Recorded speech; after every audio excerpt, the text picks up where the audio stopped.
menyesali. Yang ketiga, mengganti amal salah dengan amal soleh. Ulang, yang ketiga apa? Nah, itu syarat taubat.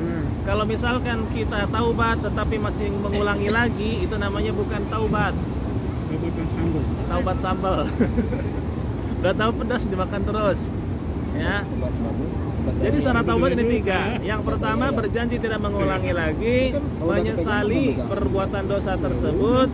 Kemudian yang ketiga, memperbanyak amal soleh. Karena amal soleh itu menghapus amal salah, menghapus dosa, menghapus kesalahan. Makanya kalau bisa, setiap kali kita berbuat salah, setiap kali kita berbuat dosa, itu langsung ditaubatin. Jangan dibiarin, Bapak Ibu. Khawatir menjadi perisai. Menjadi apa? Perisai. Karena kalau sudah jadi perisai, ngeri Bapak Ibu. Dipersulit semuanya sama Allah. Ya. Makanya jangan sampai kita punya perisai. Coba cek lagi. Barangkali kita pernah punya salah sama orang dan kita lupa minta maaf. Atau mungkin orang punya salah sama kita dan kita masih dendam. Khawatir itu menjadi perisai. Makanya kalau masih ada hal tersebut di dalam diri kita, jangan heran kalau doa kita itu seperti terhalang, seperti dipersulit sama Allah. Makanya kalau pengen dipermudah, plongkan hati kita. Orang yang berbuat zalim, berbuat salah, atau sudah merugikan kita, bismillah kita maafkan. Urusan dia jahat sama kita, itu urusan dia sama Allah Subhanahu wa Ta'ala. Fokus utama kita adalah menjaga hati kita agar tetap tenang, agar tetap mutmainnah. Bisa dipahami Bapak Ibu? Jadi yang pertama, tugas kita adalah hilangkan perisainya.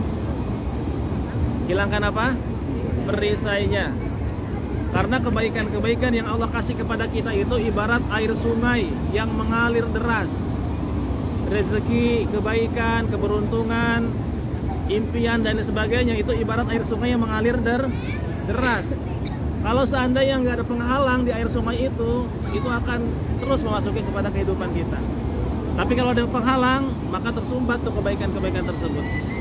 Hadirin hadirat Bapak Ibu jamaah rahimakumullah. Jadi kalau doa kita pengen mustajabah, yang pertama adalah hilangkan perisainya. Hilangkan apa? Perisainya. Perisai yang dimaksud apa? Tameng. Apalagi? Penghalang, hijab, atau yang semacamnya.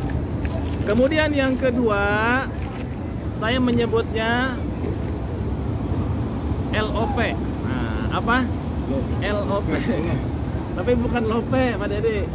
LOP, Law of. Nah, kalau orang di luar sana Law of Attraction ya. Kalau saya menyebutnya Law of Projection, LOP.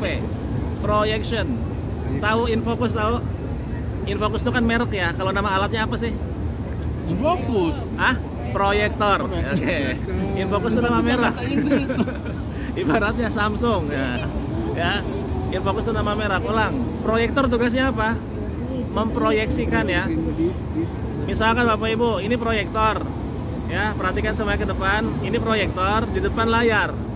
Ya. Apa yang ada dalam proyektor, maka itu yang keluar. Betul? Nah, apa yang ada di dalam pikiran kita, maka itu yang akan terpancar keluar. Maksudnya itu. Mana dalilnya? Ana inda zanni abdi bi. Aku sesuai prasangka hambaku.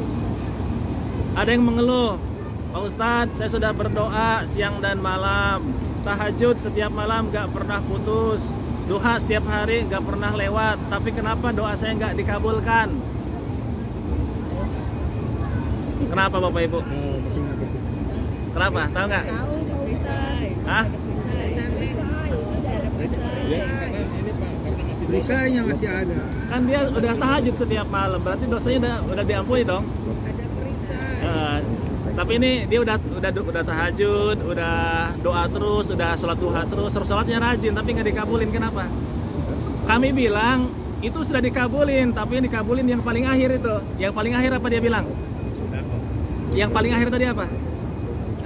Coba perhatikan lagi kalimatnya. Saya sudah doa, sudah tahajud, sudah duha, tapi doa saya tidak dikabulkan. Yang dikabulkan yang mana?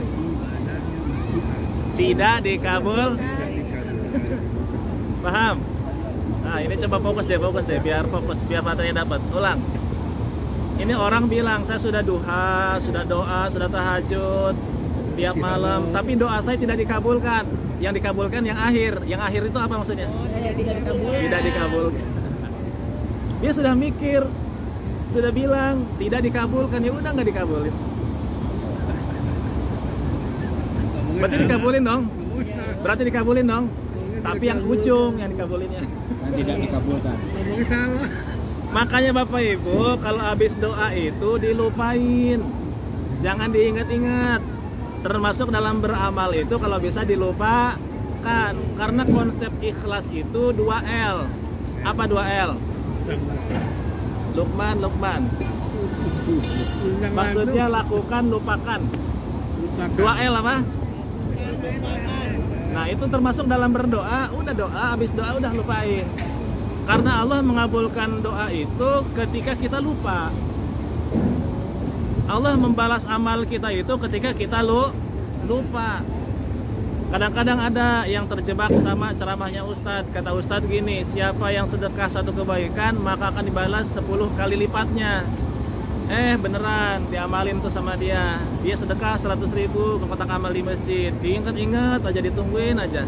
Kata Ustadz katanya kalau sedekah 100.000 dibalasnya 1 juta, berarti kalau 10 kali lipat. Ditungguin kok nggak datang-datang. Kenapa nggak datang-datang Bapak Ibu? Karena ditungguin. Ya, diingat-ingat. Jadi udah loss aja, loss. Lupain. Kadang-kadang Allah ngasih ketika kita lupa, ya Allah. Jadi kaget kita jadinya. Itulah yang disebut dengan rizqu min haitsu la yahtasib, rezeki dari arah yang tak terduga. Bisa jadi ada satu dari banyak amal kita yang Allah ridhoi, yang Allah terima, sehingga kita dikasih kejutan yang luar biasa di saat kita lupa. Ulang lagi ke tema kita, law of projection. Ya, jadi apa yang kita pikirkan maka itu yang akan kita dapatkan. Hadirin hadirat Bapak Ibu jamaah rahimakumullah, maka pikirkan yang baik-baik agar apa yang kita dapatkan juga baik. Ya, sesuai dengan hadis qudsi tadi, ana inda zanni abdi bi, aku sesuai prasangka hambaku. Jadi berpikirnya selalu positif. Hindari yang tidak positif. Hindari yang negatif, ya. Hindari apa? Yang negatif, ya. Agar yang negatif tidak masuk ke kehidupan kita. Pengen yang positif atau yang negatif? Nah, kemarin sudah dibahas kan, positif negatif. Surga positif negatif. Neraka positif negatif. Nah, berarti kita pengen surga tentunya. Kalau pengen surga itu positif, harus ditempuh dengan jalan yang positif. Matinya juga harus mati yang positif, yang disebut dengan husnul khatimah. Berpikir positif, insya Allah memberdayakan. Insya Allah. Ya, jadi kalau habis doa udah husnuzon. Termasuk ujian, cobaan yang Allah berikan kepada kita, sebisa mungkin kita sikapi. Makasih, syukur, kasiran. Sebisa mungkin kita sikapi dengan positif, agar yang positif yang datang setelahnya. Kemarin sudah dibahas, fa inna ma'al usri yusra, inna ma'al usri yusra. Di balik kesulitan ada kemudahan, di balik kesulitan ada kemudahan. Itu sampai 2 kali jamaah sekalian diulang sama Allah. Kemudian yang ketiga, selain berpikir positif, kita juga harus melakukan yang namanya disiplin kata. Apa nomor ketiga? Disiplin kata. Nah, kata-kata juga harus positif. Selain pikirannya positif, amalannya positif, kata-katanya juga harus positif. Karena kata-kata adalah doa. Sudah disampaikan sekilas di dalam bis ya, bahwa kata-kata adalah doa. Hati-hati dalam berkata-kata. Makanya kata-katanya harus disiplin. Jangan sembrono. Jangan apa aja dibilangin ya. Karena kata-kata adalah doa. Setiap kata itu mengandung energi. Nah, pastikan yang keluar itu adalah yang energinya positif. Anaknya hujan-hujanan, dibilangin gini, nah jangan hujan-hujanan, nanti kamu sakit. Beneran yang terjadi apa? Sakit. Padahal apa salahnya bilang gini, nah mainnya di dalam saja, di luar hujan. Kalau kamu hujan-hujanan, nanti baju kamu basah. lebih memberdayakan bukan?